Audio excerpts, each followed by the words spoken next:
नमस्कार दोस्तों, स्वागत है एक नए धमाकेदार वीडियो में। तो जी हाँ, आज हम बात करने वाले हैं हाई कोर्ट फोर्थ ग्रेड के बारे में, अंतिम दिनों की रणनीति। तो मैं आज आपको इसके सिलेबस के बारे में डिस्कशन करूंगा। आपको बेसिकली दो तीन टिप्स बताऊंगा कि आपको किस प्रकार इसका एग्ज़ाम, मतलब कभी भी हो सकता है इसका एग्ज़ाम, इसकी आप तैयारी कैसे कर सकते हैं।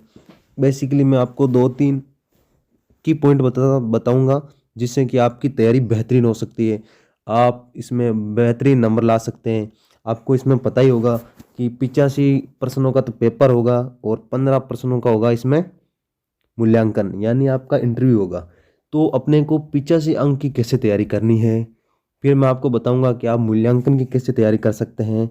तो बेसिकली आज का वीडियो ये इसी बात पर डिस्कशन होगा कि ये जो अंतिम दिनों की रणनीति है उसको मैं आपके सामने आज साझा करूंगा कि आप अंतिम दिनों में कैसे इसकी तैयारी कर सकते हैं, कैसे इसका एग्ज़ाम आप फाइट कर सकते हैं। क्योंकि इसमें फार्म भी आपको पता है, बहुत बहुत फार्म भरीजे हैं इसमें भी। फोर्थ ग्रेड की तरह इसमें भी फार्म बहुत ज़्यादा हैं, लेकिन इसमें एक प्लस पॉइंट है, जिसका जीके बढ़िया है, हिंदी बढ़िया है, इंग्लिश बढ़िया है, इसमें तीन ही सब्जेक्ट हैं। तो मैं आज उनका सिलेबस डिस्कस करूंगा, बताऊंगा कि कौन से टॉपिक आपको ज़्यादा पढ़ने हैं और कौन से टॉपिक आपको स्किप करने हैं, जिसके हिसाब से आप अपनी तैयारी बेहतरीन कर पाओगे। तो अपन देखते हैं। तो अपना आज का वीडियो है अंतिम मौका फोर्थ ग्रेड ऑफिसर बनने का। जी हाँ, ऑफिसर तो क्या है, लेकिन ये उसकी छवि बनाई हुई है कि ये फोर्थ ग्रेड ऑफिसर है। तो ये हाई कोर्ट में वैकेंसी निकली, आपको पता है इसमें ऑलमोस्ट 5 साढ़े 5 हज़ार इसमें पद निकले हैं। बेहतरीन वैकेंसी है, हाई कोर्ट की वैकेंसी है। अपनी एक पोस्ट को कर लो फिक्स, लग जाओ तैयारी में। जी हाँ, मैं आपको बताऊंगा कि आपको कौन कौन से टॉपिक ज़्यादा कंटेस्ट करने हैं, कौन से टॉपिक आप स्किप कर सकते हो, किस सब्जेक्ट को आपको ज़्यादा वेटेज देना है, किसको आपको कम देना है। तो आज का पूरा वीडियो इसी टॉपिक पे डिपेंड है। तो अपन देखते हैं क्या क्या पढ़ना है, क्या क्या छोड़ना है। तो आज का ये बेसिकली आपको थंबनेल देख लिया होगा कि आपको fourth grade, high court fourth grade के बारे में इंफॉर्मेशन है इस वीडियो में। तो आप बने रहे वीडियो में। अब मैं आपको बताऊंगा सामान्य हिंदी। आपको पता है कि हिंदी का वेटेज बहुत ज़्यादा है इसमें। बेसिकली इसमें हिंदी है, ऑलमोस्ट आप देख सकते हैं कि हिंदी में आपको क्या क्या पढ़ना है। पहला अपना टॉपिक ही यही है कि हिंदी में आपको क्या क्या पढ़ना है। हिंदी है 50 अंकों की। हिंदी है, 50% आएंगे हिंदी के इसमें, और इसी पे पूरा खेल डिफेंड है। 50% आएंगे हिंदी के। याद रखना, हिंदी को हल्के में मत लेना। हिंदी के क्वेश्चन बढ़िया लेवल के आते हैं, बढ़िया आते हैं हिंदी के क्वेश्चन। कोई ऐसे टप्पू पप्पू सवाल नहीं आते हिंदी के। सामान्य हिंदी इसी का इंपॉर्टेंट वेटेज है। 85 में से 50 सवाल तो सामान्य हिंदी के। अब इसमें अपन टॉपिक टॉपिक का डिस्कशन कर लेते हैं कि इसमें आपको कौन कौन से टॉपिक पढ़ने हैं। बेसिकली यही है अपने पास कि हिंदी का है, फिर अपने पास कल्चर है, फिर अपने पास इंग्लिश है। पहले हम हिंदी के बारे में थोड़ा जान लेते हैं कि हिंदी में अपने को क्या क्या पढ़ने हैं और क्या क्या चीज़ें छोड़नी है, क्या क्या अपने को याद करना है, कौन सी चीज़ें अपने पर ज़्यादा वेटेज है। पहला टॉपिक है अपना हिंदी का सर्वनाम, फिर है संज्ञा, फिर है समास, फिर है क्रिया विशेषण संधि काल, शब्द शुद्धि है, वाक्य शुद्धि है, पर्यायवाची शब्द है, विलोम शब्द है, अर्थ वाले शब्द हैं, समानार्थी शब्द हैं, मुहावरे लोकोक्ति है, कहावतें हैं, व्यंजन।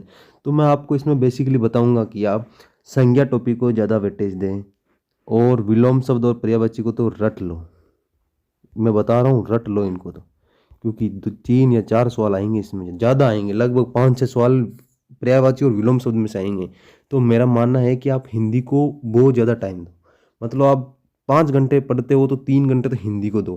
क्योंकि जीके सबको आता है, बस बात अटकती है तो हिंदी और इंग्लिश पर अटकती है। क्योंकि हिंदी आपको लगती सो रही है, मतलब आप सोचोगे हिंदी इजी है, लेकिन जिस दिन पेपर में प्रश्न आते हैं ना, इसके घुमा घुमा के प्रश्न आते हैं।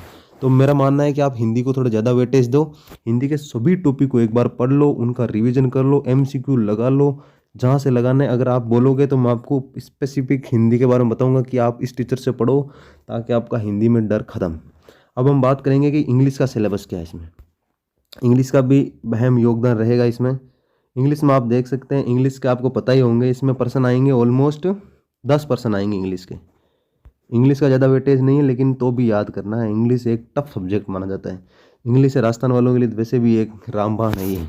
आर्टिकल है, टेंस है, एक्टिव पैसिव है, मॉडल है, मॉडल में कोई सा भी आ सकता है, मतलब कैन, कुड, में, माइट, शुड, ये सब आ सकते हैं। डायरेक्ट, इनडायरेक्ट है, नरेशन है, सिनोनियम्स है, वन वर्ड है, एंटोनियम है, जेंडर है, वर्ब है, एडजेक्टिव है, कॉम्प्लेक्स कंपाउंड सेंटेंस है, एग्रीमेंट ऑफ सेंटेंस है, वोकेबलरी है।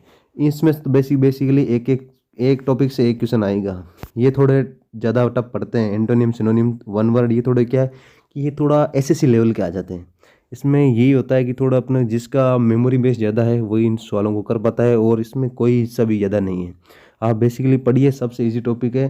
टेंस है, आर्टिकल है, एक्टिव पैसिव है, मॉडल है, और डायरेक्ट डायरेक्ट। अगर आपको ये टॉपिक नहीं आते हैं तो इनको कर लो, 5 सवाल आएंगे इनसे कन्फर्म में। 5 सवाल तो अपन घर के कर लो, और इन 5 टॉपिक को छोड़ सकते हो आप। जो नीचे वाला टॉपिक है, सिनोनियम, वन वर्ड, एंटोनियम, इनको आप छोड़ सकते हो। अगर आपकी इंग्लिश वीक है तो छोड़ दो, अगर नहीं है वीक है तो पढ़ लो सभी को, फिर तो किसी को नहीं छोड़ना है। अब हम बात करेंगे कि कल्चर में क्या है। कल्चर में बताने की कोई जरूरत नहीं है, आपको सबको पता है। कल्चर के पर्सन आएंगे इसमें 25 नंबर का वेटेज है कल्चर का। 50 का हिंदी का है, 10 का इंग्लिश का है, 25 का ये है। अब हम देखते हैं कल्चर में क्या है। राजस्थानी लोकोक्तियाँ हैं, राजस्थानी बोली है, और भौगोलिक स्थिति है। अब इसमें कल्चर के टॉपिक है, त्यौहार है, राजस्थानी मुहावरे हैं, राजस्थानी पहनावा है, कहावतें हैं, प्रमुख धार्मिक स्थल है, वेशभूषा है, ऐतिहासिक व्यक्ति है, लोकगीत, लोक नृत्य है, लोक देवी देवता है, कवि साहित्यकार है, और मेले हैं। यानी इसमें आपको ये तो ऑलमोस्ट जो सही तैयारी करता है उसको ये टॉपिक सब आते हैं। बस आपको ध्यान रखना है कि ये राजस्थानी भाषा से टॉपिक है ना, इनको आपको थोड़ा बढ़िया पढ़ना है, क्योंकि इसमें बढ़िया प्रश्न आएंगे। 5 या 10 सवाल आएंगे इनके, राजस्थानी भाषा के 5 या 10 क्वेश्चन आएंगे इसमें। इन पे थोड़ा आप फोकस रखना। बाकी ये सबको आते हैं, धार्मिक स्थल वाले, वेशभूषा वाले, ऐतिहासिक व्यक्ति आते हैं, लोक नृत्य आते हैं, देवता आते हैं, मेले आते हैं, इनके बारे में सबको पता है कि ये टॉपिक है। और आपको मेनली फोकस इस पर रखना है, हिंदी पे आपको सबसे ज़्यादा फोकस रखना है, फिर कल्चर पे, फिर इंग्लिश में। अगर इंग्लिश वीक है तो आपको ऊपर वाले 5 टॉपिक बढ़िया करने हैं। वर्ब हो गई, एडजेक्टिव हो गए, वो आर्टिकल हो गए, एक इनडायरेक्ट स्पीच हो गया, मतलब नरेशन हो गए, एक्टिव पैसिव हो गए, मॉडल हो गए, इनको आपको बढ़िया कर लेना है। बाकी 5 टॉपिक आप छोड़ सकते हो, वो एंटोनियम, सिनोनियम, वन वर्ड, ये कंपाउंड सेंटेंस वाले। ये टॉपिक थोड़ा क्या लेंथी होते हैं, और इनमें थोड़ा मेमोरी पावर थोड़ा अच्छा चाहिए इसमें, इंग्लिश में। अब यही हमारा सिलेबस था, मैंने आपको बता दिया। आप कल्चर को छोड़ना मत और हिंदी को छोड़ना मत, दोनों को रट लो बस।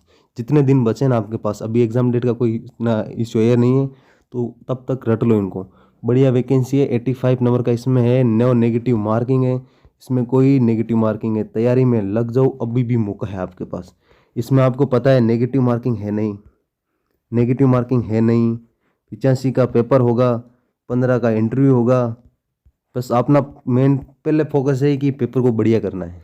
पेपर बढ़िया होगा, फिर इंटरव्यू तो अपने आप हो जाएगा, क्यों अपने पास आपको टाइम मिलेगा, तो इससे में आप आराम से कर सकते हो।